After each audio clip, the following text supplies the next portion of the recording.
کھانے سے پہلے پھل نوش فرمانا۔ رسول اللہ صلی اللہ علیہ وسلم ہمیشہ کھانا کھانے سے پہلے فروٹ نوش فرمایا کرتے تھے۔ آپ صلی اللہ علیہ وسلم کی عادت مبارکہ تھی کہ آپ کھانے کے بعد پھل نوش نہ فرماتے تھے۔ مختلف پھلوں میں 90 سے 99% تک پانی کی مقدار ہوتی ہے۔ آپ صلی اللہ علیہ وسلم نے چونکہ کھانا کھانے کے بعد پانی پینے سے منع فرمایا ہے، جبکہ کھانے سے قبل پانی پینے کی ترغیب دلائی، اس لیے مختلف پھل بھی چونکہ پانی کی بہت زیادہ مقدار رکھتے ہیں، اس لیے ان کو کھانے سے پہلے کھانے سے جسم میں خاص طور پر معدہ اور آنتوں کو توانائی ملتی ہے، کیونکہ کھانے کو ہضم کرنے میں معدہ اور آنتوں کا بہت اہم کردار ہوتا ہے، اور یہ عمل ان کی کارکردگی بڑھانے میں ان کے لیے مددگار ثابت ہوتا ہے، اور یہ بات بھی سائنسی مشاہدات سے ثابت شدہ ہے۔ فروٹ میں موجود غذائیت سے خالی معدہ کو زیادہ فائدہ ہوتا ہے۔ نمبر 6، غذا کے بعد پانی نہ پینا۔ رسول اللہ صلی اللہ علیہ وسلم کبھی بھی کھانے کے بعد پانی نہ پیتے تھے۔ آج علم و تحقیق سے جو باتیں سامنے آئی ہیں، ان سے پتہ چلتا ہے کہ اس سنت مبارکہ پر عمل نہ کرنے کے اس قدر نقصانات ہیں کہ گمان بھی نہیں کیا جا سکتا۔ جب ہم کھانے کے بعد پانی پیتے ہیں تو کھانے میں جس قدر بھی فیٹس ہوتے ہیں وہ کھانے سے نکل کر معدے کے اوپر والے حصے کی طرف آ جاتے ہیں۔ باقی کھانا ہاضمے کے دوسرے مرحلے کے لیے چھوٹی آنت میں چلا جاتا ہے، اور اس طرح معدہ میں رہ جانے والا فیٹ اور پروٹین معدے کے اندر انتہائی نقصان دہ گیسز پیدا کرتے ہیں، جبکہ ان سب کو کھانے کے ساتھ مکس ہو کر نظام انہضام کے اگلے مرحلے میں جانا تھا۔ ہم نے پانی پی لیا یا فروٹ کھا لیا تو ہماری صحت کی بربادی کے لیے معدے ہی میں رہ گئے۔ ایک حدیث رسول صلی اللہ علیہ وسلم کا مفہوم ہے کہ اگر کھانا کھا لینے کے بعد پانی کی حاجت ہو تو محض چند ایک گھونٹ لے لو اور اس کے بعد روٹی کا ایک لقمہ کھا لو۔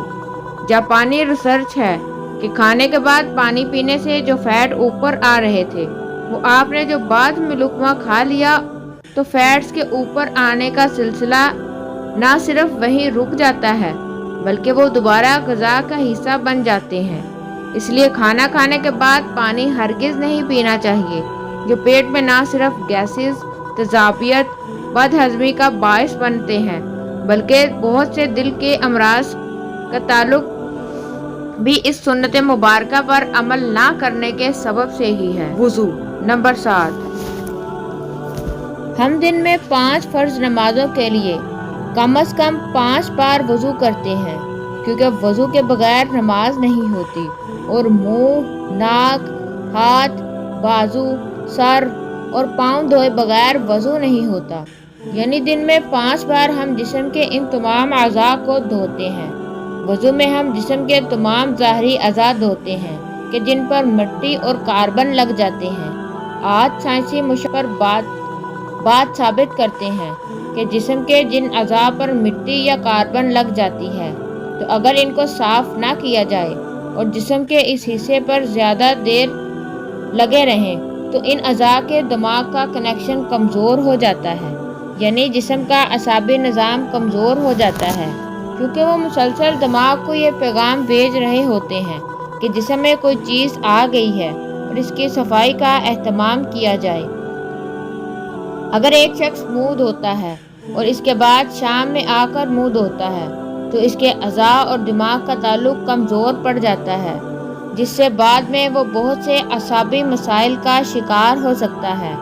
اسلام کم از کم دن میں 5 بار آپ کے اعضاء کی صفائی کا بندوبست کرتا ہے، اور جمعہ کے روز ناخن، زیر ناف اور بغلوں کے غیر ضروری بال کاٹنے سمیت مکمل صفائی کا اہتمام کرتا ہے۔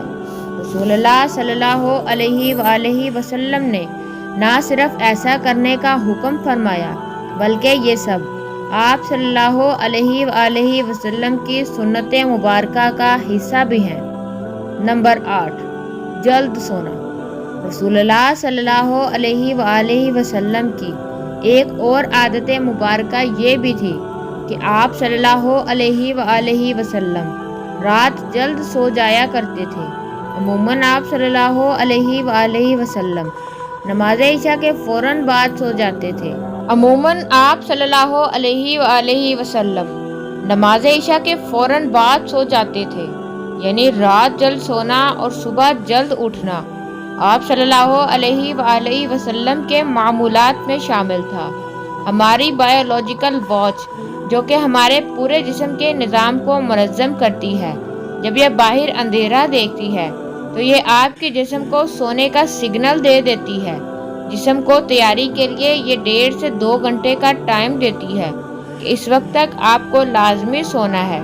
نوٹ کیجئے کہ نماز مغرب اور نماز عشاء میں بھی تقریباً اتنا ہی دورانیہ ہوتا ہے۔ اس کا فائدہ یہ ہوتا ہے کہ آپ کے جسم کے اندر بایولوجیکل واچ کے تحت ایک ڈاکٹر جاگ جاتا ہے جو آپ کے پورے جسم کا مینٹیننس کرتا ہے۔ اگر کہیں زخم آ گیا ہے وہ اس کو ریپیئر کرے گا، اگر جگر یا کسی اور اعضاء میں کچھ مشکل ہے تو اس پر کام کرے گا، بلکہ سونے کے بعد سب سے پہلے جگر پر ہی کام ہوتا ہے۔ اور جو جگر کے مریض ہیں ان کے لیے یہ رائے بھی ہے جہاں وہ اپنا علاج کر رہے ہیں وہ اپنی جگہ اپنی نیند کے نظام کو بہتر کر کے اپنے جسم کے ڈاکٹر کو علاج کا موقع دیجیے اور پھر اس کے ثمرات دیکھیے۔ رات 10 بجے سے 12 بجے تک جگر اور اس کے ارد گرد کے اعضاء کی مینٹیننس ہوتی ہے اور اس کے بعد درجہ بدرجہ پورے جسم کی مینٹیننس ہوتی ہے، اور یہ عمل روزانہ کی بنیاد پر ہوتا ہے۔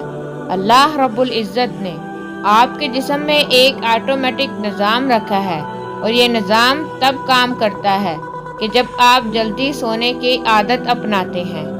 عہد جہالت میں عربوں میں ایک رواج تھا کہ رات کے کھانے کے بعد ان کے ہاں شعر و شاعری اور دیو ملائی کہانیوں کی محفلیں ہوتی تھی جو رات گئے 2 بجے تک چلتی رہتی تھی، اور اس ماحول میں رسول صلی اللہ علیہ وآلہ وسلم کا رات جلدی سونا بھی ان کے نزدیک ایک قابل اعتراض عمل تھا۔ یہ تو عہد جہالت تھا، لیکن آج ماڈرن ایج کا دعویٰ کرنے والے ہم مسلمان کے ہاں بھی دیر تک جاگنے کو نہ صرف قابل اعتراض نہیں سمجھا جاتا بلکہ کچھ حد تو قابل فخر بھی جانا جاتا ہے۔ عہد جہالت کی محفلوں کی جگہ آج ماڈرن انٹرنیٹ اور سیٹلائٹ ٹیکنالوجی نے لے لی ہے، لیکن جلدی سونا رسول اللہ صلی اللہ علیہ وآلہ وسلم کے معمولات میں تھا، کیونکہ جسم کے اندرونی ڈاکٹر کی افادیت سے واقف تھے، اور یہی وجہ ہے کہ پوری حیات مبارکہ رسول اللہ صلی اللہ علیہ وآلہ وسلم ایک لمحے کے لیے بھی بیمار نہیں ہوئے۔ نمبر 9، مسواک کرنا۔ رسول اللہ صلی اللہ علیہ وآلہ وسلم مسواک کو ایک بہت پسند فرماتے تھے، اور خصوصاً دن میں 5 دفعہ ہر نماز میں وضو کے ساتھ تو ضرور اس کا اہتمام فرماتے تھے۔ اس کے علاوہ بھی جب گھر تشریف لاتے کسی محفل میں حاضری سے پہلے غرض بے موقع مسواک کا اہتمام کرتے اور مسواک کو بہت محبوب رکھتے تھے۔ ہوتا یہ ہے کہ جب ہم کھانا کھاتے ہیں تو دانتوں کے درمیان کھانے کے کچھ نہ کچھ ذرات ضرور رہ جاتے ہیں، اور کھانے کے 1 گھنٹے بعد ان میں بیکٹیریا پیدا ہو جاتے ہیں۔ محسوس کیجئے گا کہ دانتوں میں رہ جانے والے ذرات 2 گھنٹوں پر نرم ہو جاتے ہیں، اور اس کی وجہ یہ بیکٹیریا ہی ہیں۔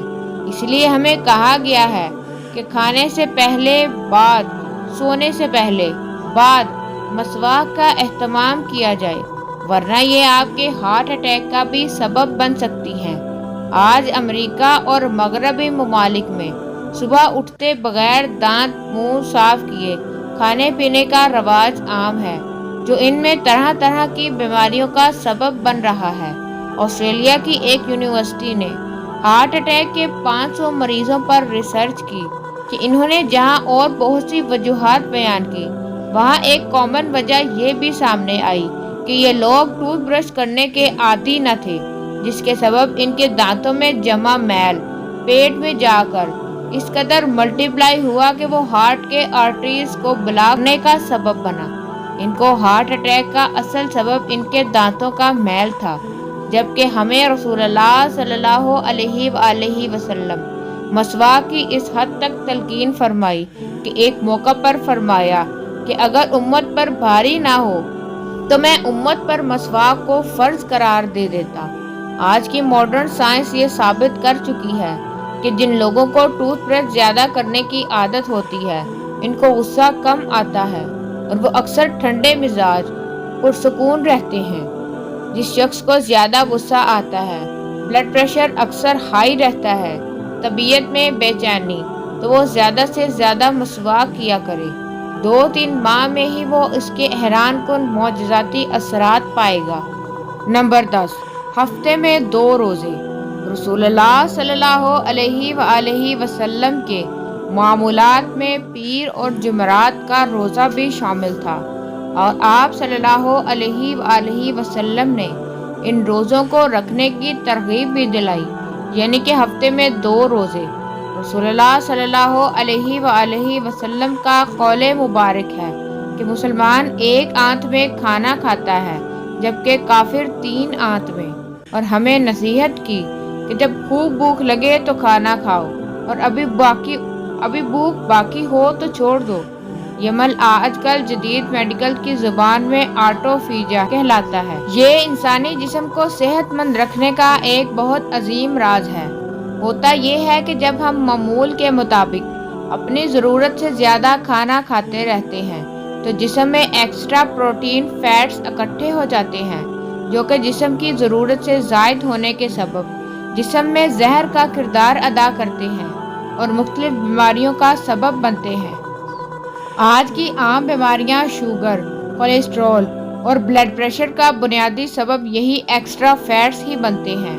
جب آپ کو بھوک لگتی ہے تو جسم میں ہینگ جوسز یعنی جسم میں کھانا ہضم کرنے کا خودکار نظام پوری طرح سے تیار ہو جاتا ہے، اور اگر ہم نے 100 لقمے کھانے تھے مگر 70 پر ہاتھ روک لیا تو باقی 30 لقمے کی جن کی جسم کو ضرورت تھی، جسم وہ ضرورت ان ایکسٹرا پروٹین اور فیٹس کو کھا کر پورا کرتا ہے۔ جسم اپنے خودکار نظام کے تحت اکٹھے ہونے والے زہر کو ختم کرتا رہتا ہے اور آپ صحت مند رہتے ہیں۔ اب جب 3 روز کچھ کوتاہی ہو گئی اور آپ نے پیر کا روزہ رکھ لیا تو دن بھر کے طویل روزے کے باعث آٹوفیجا کے عمل کا ایکٹیو ہونے کا بھرپور موقع ملتا ہے، اور 3 روز کی کوتاہی کو وہ ریپیئر کر دیتا ہے جب 2 روز کے معمولات اور جمعرات کا پھر روزہ۔ جب یہ سنت رسول صلی اللہ علیہ وآلہ وسلم آپ کے معمولات کا حصہ بن جاتی ہے تو بیماری پیدا کرنے والے سیل آٹوفیجا کا عمل ہفتے میں 2 بار دہرائے جانے کے باعث اکٹھے ہی نہیں ہو پاتے اور آپ سدا صحت مند رہتے ہیں۔ آج ہم سائنسی تحقیقات پر بہت یقین رکھتے ہیں۔ کیا ہم اس انتظار میں ہیں کہ سائنس رسول اللہ صلی اللہ علیہ وآلہ وسلم کی سنت مبارکہ کو پروف کرے تو ہم اللہ کے رسول صلی اللہ علیہ وآلہ وسلم کی سنتوں پر عمل کرنا شروع کریں گے؟ حقیقت یہ ہے کہ سائنس رسول اللہ صلی اللہ علیہ وآلہ وسلم کی سنتوں سے بہت پیچھے ہے، اور آپ صلی اللہ علیہ وآلہ وسلم کی ساری حیات طیبہ سنتیں ہمارے لیے مشعل راہ ہیں، اور انہی میں ہمارے لیے دنیا آخرت کی کامیابیاں اور راحتیں ہیں۔ اے مسلمانوں، تمہارے لیے اللہ کے رسول صلی اللہ علیہ وآلہ وسلم کی زندگی ایک بہترین نمونہ ہے۔